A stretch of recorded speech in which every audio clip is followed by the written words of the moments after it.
Hello friends, welcome to Bismi Samayal. இன்னைக்கு ரொம்ப ஒரு யூஸ்ஃபுல்லான வீடியோ தான். சமையலுக்கு அடிப்படையான பொருட்கள்னு பாத்தீங்கன்னா வெங்காயம், தக்காளி, இஞ்சி, தேங்காய் இந்த மாதிரியான பொருட்கள் தான். ஒரு சில நேரங்கள்ல நம்ம சமைச்சிட்டு இருக்கும்போது தான் தெரியும், ஐயோ தக்காளி இல்லையே, தேங்காய் இல்லையே அப்படிங்கிறது.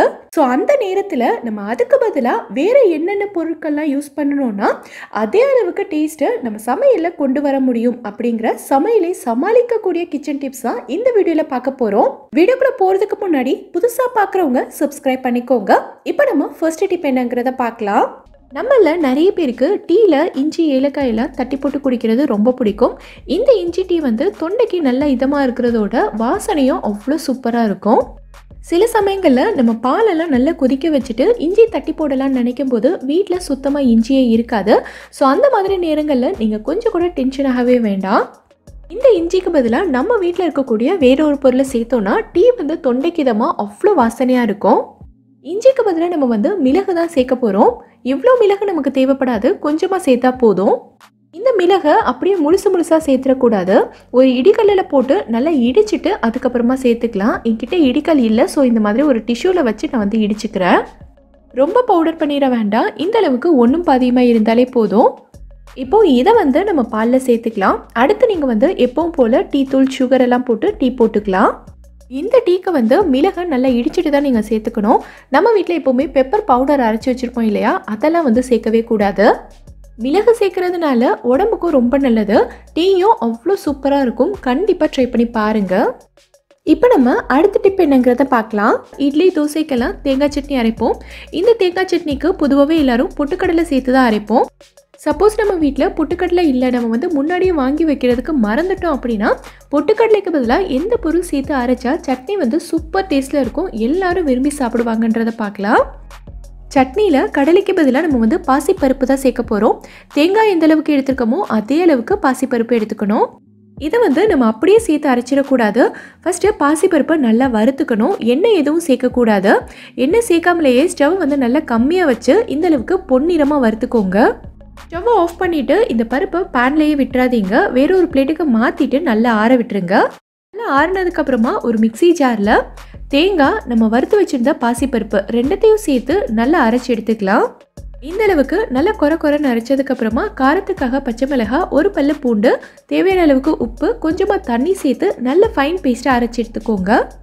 தேவையான அளவுக்கு தண்ணி சேர்த்து நல்லா கலந்து விட்டுட்டு நம்ம எப்பவும் போல் கடுகு, கருவேப்பிலை, காஞ்ச மிளகாய் போட்டு தாளித்து ஊற்றிட்டோன்னா சூப்பரான சட்னி ரெடி ஆயிடுச்சு. இனிமேல் உங்கள் வீட்டில் பொட்டுக்கடலை இல்லைன்னா யோசிக்கவே வேண்டாம், பாசிப்பருப்பு சேர்த்து இதே மாதிரி சட்னி செஞ்சு பாருங்கள், உங்களுக்கே ரொம்ப பிடிக்கும். ட்ரை பண்ணி பார்த்துட்டு எனக்கு கமெண்ட்டில் சொல்லுங்கள். இப்போ நம்ம அடுத்த டிப் என்னங்கிறத பார்க்கலாம். நம்ம வீட்டில் ஒரு சில நேரங்களில் பார்த்தீங்கன்னா நம்ம பிரேக்ஃபாஸ்ட்டுக்கோ இல்லை டின்னருக்கோ ஃப்ரிட்ஜில் மாவு இருக்குது, அதை வச்சு ஈஸியாக தோசை ஊற்றிக்கலாம் அப்படின்னு நினச்சிருப்போம்.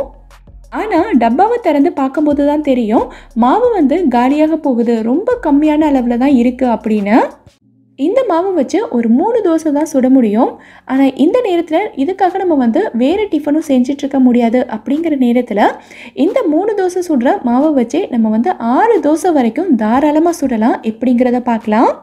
இதுக்கு நம்ம யூஸ் பண்ண போகிறது பார்த்திங்கன்னா ரவை தான். வேறொரு சின்ன கிண்ணத்தில் நான் 3 டேபிள் ஸ்பூன் அளவுக்கு ரவை சேர்த்துக்கிறேன். இது இட்லி ரவை கிடையாது, நம்ம எப்போவுமே உப்புமாவுக்கெல்லாம் யூஸ் பண்ணுற சாதாரண ரவை தான். இப்போ இந்த ரவையில் நம்ம கொஞ்சமாக தண்ணி சேர்த்து நல்லா கலந்து விட்டுக்கலாம். தண்ணி ரொம்ப அதிகமாகவும் சேர்க்கக்கூடாது. இந்த ரவை நல்லா ஊறுற அளவுக்கு சேர்த்தாலே போதும். தண்ணி எல்லாத்தையும் நல்லா கலந்து விட்டுட்டு இதை ஒரு 10லேருந்து 15 நிமிஷத்துக்கு அப்படியே ஊற விட்டுருங்க. ஒரு 10 நிமிஷம் நல்லா ஊறினதுக்கப்புறமா பார்த்தீங்கன்னா ரவை தண்ணி எல்லாத்தையும் நல்லா உறிஞ்சிட்டு இந்த அளவுக்கு நல்லா சாஃப்டாக இருக்கும். இப்போது இதை நம்ம வச்சுருக்க தோசை மாவில் சேர்த்து நல்லா கலந்து விட்டுக்கலாம். ரொம்ப ஈஸியாகவே கலந்துரும், நம்ம ஊற வச்சுருந்ததுனால. நல்லா கலந்து விட்டதுக்கப்புறமா இதோட கொஞ்சமாக பொடியாக கட் பண்ண வெங்காயம், மல்லி இலை, பச்சை மிளகாய், அப்புறம் இந்த ரவைக்கு தேவையான உப்பெல்லாம் சேர்த்துட்டு நல்லா கலந்து விட்டுறலாம். இதில் நீங்கள் பொடியாக கட் பண்ண இஞ்சி, துருவின கேரட் கூட சேர்த்துக்கலாம், அதுவும் ரொம்பவே நல்லாயிருக்கும். நம்ம இதில் ரவையெல்லாம் சேர்த்துருந்ததுனால மாவு நல்லா திக்காக இருக்கும். ஸோ இதில் கொஞ்சமாக தண்ணி சேர்த்துட்டு இதை தோசை மாவு பதத்துக்கு நல்லா கரைச்சி எடுத்துக்கலாம். இப்போ பார்த்தீங்கன்னா மாவோட அளவு உங்களுக்கு அதிகமாக இருக்கும். ஸோ இதில் நீங்கள் தாராளமாக 6 தோசை வரைக்கும் ஊற்றிக்கலாம். இந்த மாவில் தோசை ஊற்றும் போது கல்லில் ஒட்டிக்குமோ எடுக்க வராதோன்னு எல்லாம் நீங்கள் யோசிக்கவே வேண்டாம், சூப்பராக எடுக்க வரும். அதே மாதிரி நம்ம வந்து ரவை வெங்காயம் எல்லாம் சேர்த்துருந்ததுனால தோசையும் வந்து ரொம்ப கிறிஸ்பியாகவும் சாப்பிட்றதுக்கே அவ்வளோ டேஸ்ட்டாகவும் இருக்கும். ஸோ இனி வந்து உங்கள் வீட்டில் தோசை மாவு கம்மியாக இருக்கிற நேரத்தில் இதே மாதிரி நீங்களும் கண்டிப்பாக ட்ரை பண்ணி பாருங்கள், உங்களுக்கும் ரொம்ப பிடிக்கும். இந்த டிப் உங்களுக்கு ரொம்பவே யூஸ்ஃபுல்லாக இருந்திருக்கும்னு நினைக்கிறேன். யூஸ்ஃபுல்லாக இருந்ததுன்னா நம்ம சேனலை சப்ஸ்கிரைப் பண்ணிக்கோங்க. இப்போ நம்ம அடுத்த டிப் என்னங்கிறத பார்க்கலாம். இப்போ நான் சொல்ல போகிற இந்த டிப் வந்து நம்ம வீடியோவோட கமெண்ட்டில் நிறைய சப்ஸ்கிரைபர் ஃப்ரெண்ட்ஸ் வந்து கேட்டுக்கிட்டே இருந்தாங்க. நம்ம வீட்டில் பொதுவாகவே இட்லி, தோசை, சப்பாத்தி, பூரி இந்த மாதிரி எல்லா டிஃபன் வெரைட்டிஸ்க்கும் சைட் டிஷ் வந்து குருமா பண்ணுவோம். வெஜிடபிள் குருமா இல்லை சிக்கன் குருமா எதுவாக இருந்தாலும் சரி, கடைசியில் நமக்கு வந்து கொஞ்சமாக தேங்காய் அரைச்சி ஊற்றினா தான் குருமாக்கு அந்த திக்னஸும் டேஸ்ட்டும் நமக்கு கிடைக்கும். ஆனால் நிறைய வீடுகளில் பெரியவங்க, வயசானவங்க, சுகர் பேஷண்ட்ஸ் எல்லாம் இருப்பாங்க. அவங்களுக்கெல்லாம் பார்த்திங்கன்னா அதிகமாக தேங்காய் சேர்த்துக்க முடியாது. ஸோ இந்த மாதிரி ஒரு நிலமையில் தேங்காய்க்கு பதிலாக நம்ம வேறு என்னெல்லாம் சேர்த்தா குருமா வந்து நல்ல திக்காகவும் டேஸ்ட்டாகவும் இருக்கும் அப்படின்னு சொல்லி கேட்டிருந்தாங்க. இங்கே பார்த்திங்கன்னா நான் குருமாக்கு எல்லாமே சேர்த்துட்டேன். காயும் நல்லா வெந்து வந்துருச்சு. இன்னும் தேங்காய் அரைச்சி ஊற்ற வேண்டியது மட்டும்தான் பாக்கி. இப்போ நம்ம தேங்காய்க்கு பதிலாக ஒரு மிக்ஸி ஜாரில் 1 டேபிள் ஸ்பூன் அளவுக்கு பொட்டுக்கடலை சேர்த்துருக்கேன். கூடவே 5 முந்திரி, 1/2 டீஸ்பூன் அளவுக்கு சோம்பு சேர்த்துக்கிறேன். இதோட நீங்கள் வந்து பச்சை மிளகாயும் சேர்த்து அரைச்சிக்கலாம். ஆனால் நான் வந்து குருமாவில் மிளகாத்தூள் சேர்த்துட்டேன்றதுனால இப்போ பச்சை மிளகாய் சேர்க்கலை. இது எல்லாத்தையும் தண்ணி சேர்த்து நல்ல ஒரு ஃபைன் பேஸ்ட்டாக அரைச்சி எடுத்துக்கலாம். இந்தளவுக்கு நல்லா நைஸாக அரைச்சிக்கோங்க. இப்போ இதை வந்து நம்ம குருமாவில் சேர்த்துக்கலாம். இது வந்து நம்ம குருமாக்கு நல்ல திக்னஸ் கொடுக்கும். அது மட்டும் இல்லாமல் இதில் நம்ம சோம்பு, முந்திரி எல்லாம் சேர்த்துருக்கிறதுனால குருமா வந்து நல்ல ஒரு வாசனையாக ஃப்ளேவர்ஃபுல்லாக இருக்கும். நான் கலந்து விடும் போதே உங்களுக்கு தெரியும்னு நினைக்கிறேன். குருமா வந்து நல்லா திக்காக வந்திருக்கு. ஒரு 2 நிமிஷம் நல்லா கொதிக்க விட்டதுக்கப்புறமா கடைசியாக கொஞ்சமாக மல்லியில் தூவிட்டு ஸ்டவ் ஆஃப் பண்ணிக்கோங்க. சப்போஸ் உங்ககிட்ட வீட்டில் இப்போது தேங்காய் இல்லை, கடையில் போய் வாங்குறதுக்கு டைம் இல்லைனாலும் நீங்கள் இதே மாதிரி செஞ்சுக்கலாம். டேஸ்ட் வந்து ரொம்ப சூப்பராக இருக்கும். கொஞ்சமாக தேங்காய் யூஸ் பண்ணாலும் நல்ல திக்காக நிறைய தேங்காய் பால் எடுக்கிறதுக்கு என்ன பண்ணணுங்கிறத நான் சொல்கிறேன்.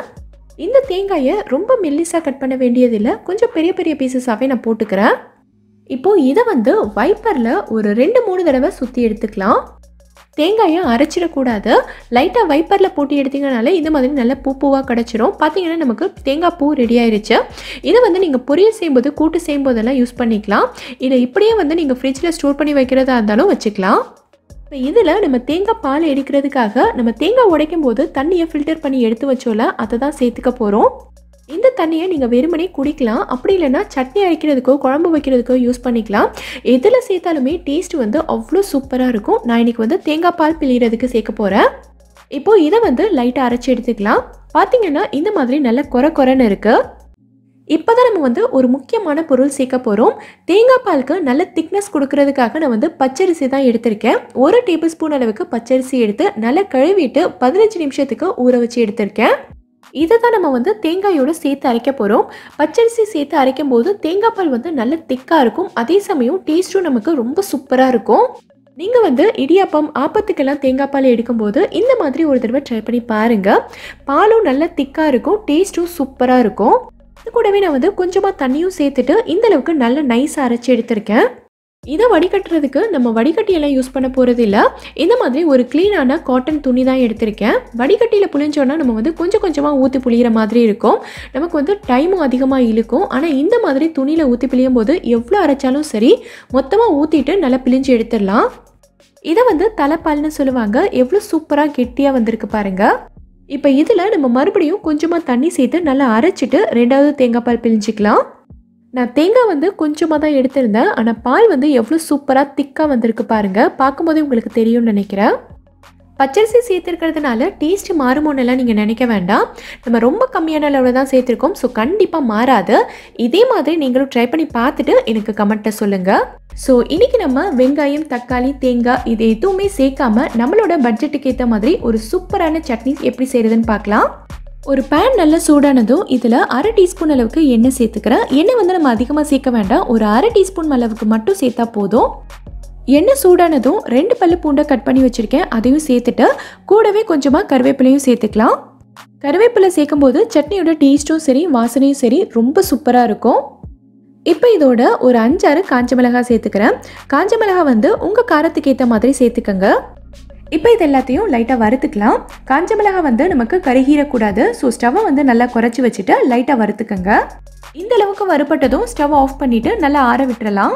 நல்லா ஆறுனதுக்கப்புறமா ஒரு மிக்ஸி ஜாரில் சேர்த்துட்டு கூடவே 2 டேபிள் ஸ்பூன் அளவுக்கு வறுத்த வேர்க்கடலையை தோல் எல்லாத்தையும் எடுத்துட்டு சேர்த்துக்கலாம். இது கூடவே 2 டேபிள் ஸ்பூன் அளவுக்கு பொட்டுக்கடலையும் சேர்த்துக்கிறேன். இப்போ இந்த சட்னிக்கு லைட்டாக ஒரு புளிப்பு டேஸ்ட் தரதுக்காக கொஞ்சமாக புளி சேர்த்துக்கலாம். இந்த சட்னியில் நம்ம வெங்காயமோ தக்காளியோ தேங்காவோ சேர்க்கவே இல்லை. ஸோ சின்னதாக ஒரு புளிப்பு டேஸ்ட் வேணுங்கிறதுக்காக இந்த அளவுக்கு மட்டும் புளி சேர்த்துக்கலாம். இதுக்கு மேலே புளி சேர்க்கக்கூடாது.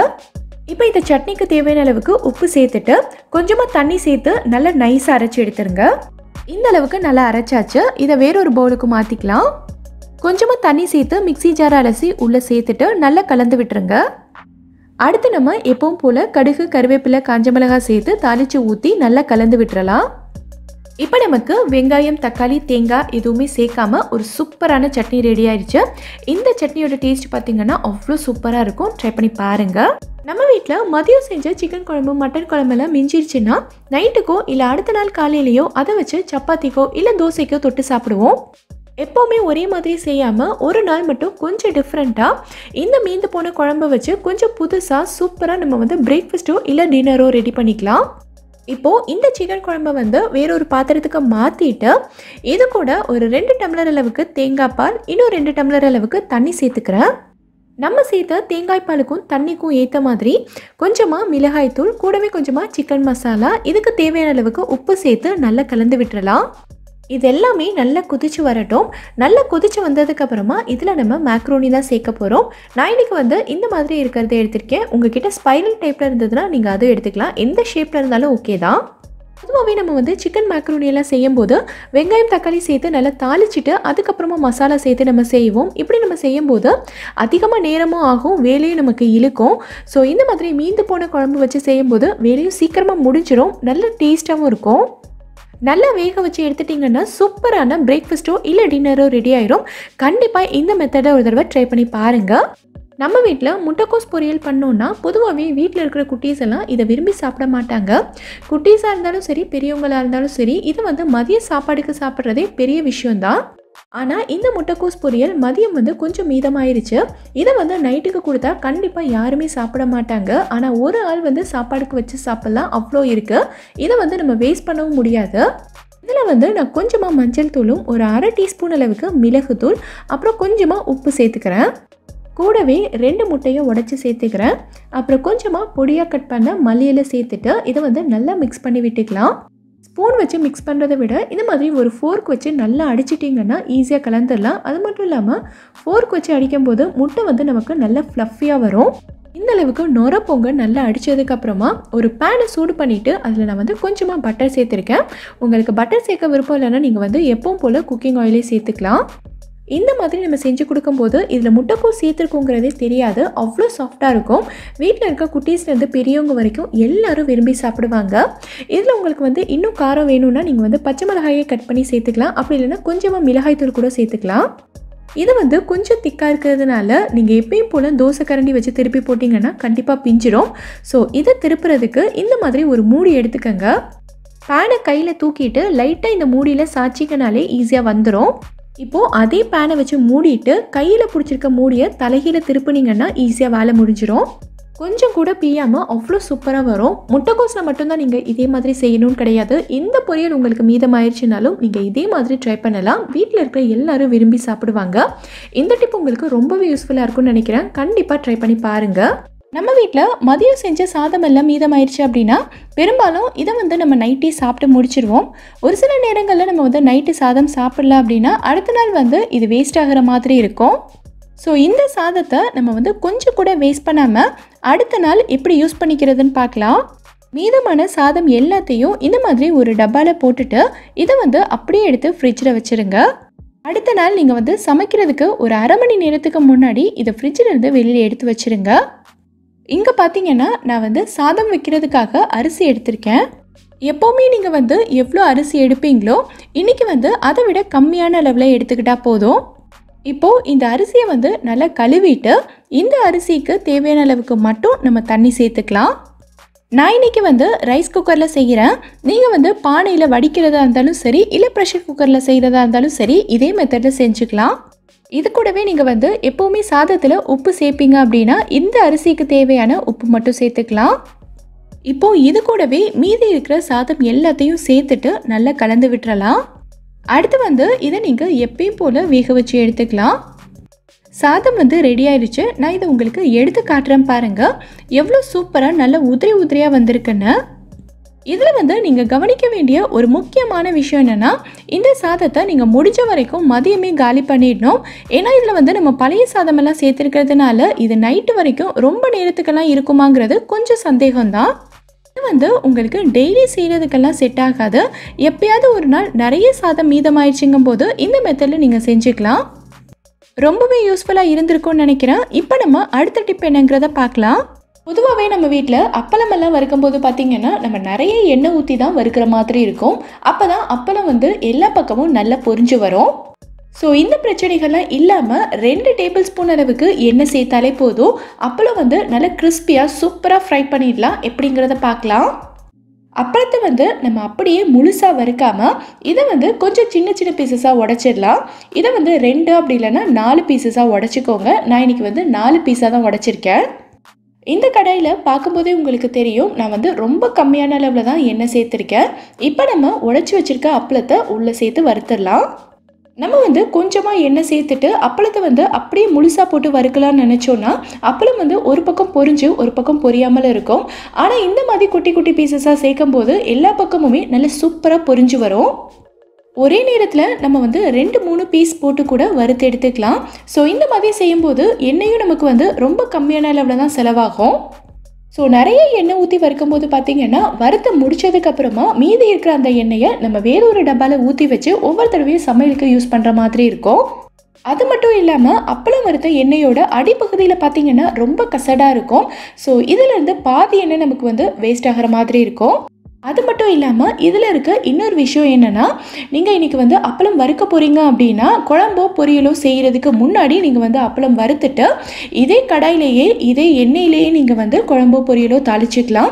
ஸோ இந்த மாதிரி செய்யும்போது எண்ணெயும் நமக்கு வந்து கொஞ்சமாக யூஸ் பண்ணிக்கிட்ட மாதிரி ஆயிடுச்சு. இதே எண்ணெயை நம்ம வந்து இன்றைக்கே யூஸ் பண்ணிக்கிட்ட மாதிரியும் ஆயிடுச்சு. வேறொரு டப்பாவில் ஊற்றி வச்சு மறுநாள் யூஸ் பண்ணணுங்கிற அவசியமும் கிடையாது. ஸோ இந்த டிப் உங்களுக்கு ரொம்பவே யூஸ்ஃபுல்லாக இருந்திருக்கும்னு நினைக்கிறேன். யூஸ்ஃபுல்லாக இருந்ததுன்னா வீடியோவை லைக் பண்ணிவிட்டு நம்ம சேனலை சப்ஸ்கிரைப் பண்ணிக்கோங்க. இந்த வீடியோவில் நான் சொல்லியிருக்க டிப்ஸ் எல்லாமே உங்களுக்கு ரொம்பவே யூஸ்ஃபுல்லாக இருந்திருக்கும்னு நினைக்கிறேன். இதிலிருந்து ஏதாவது ஒரு டிப் உங்களுக்கு யூஸ்ஃபுல்லாக இருந்தாலும் மறக்காமல் எனக்கு கமெண்ட்டை சொல்லுங்கள். இந்த வீடியோ பிடிச்சிருந்தா லைக் பண்ணுங்கள். உங்கள் ஃப்ரெண்ட்ஸ் உங்கள் ஃபேமிலி மெம்பர்ஸ்க்கு இந்த வீடியோ யூஸ்ஃபுல்லாக இருக்கும்னு நினச்சிங்கன்னா கண்டிப்பாக ஷேர் பண்ணுங்கள். மறக்காமல் நம்ம பிஸ்மி சமையலுக்கு சப்ஸ்கிரைப் பண்ணிவிட்டு பக்கத்தில் இருக்கக்கூடிய பெல் ஐக்கானில் ஆப்ஷன் ஆலும் கிளிக் பண்ணுங்கள். தேங்க்யூ.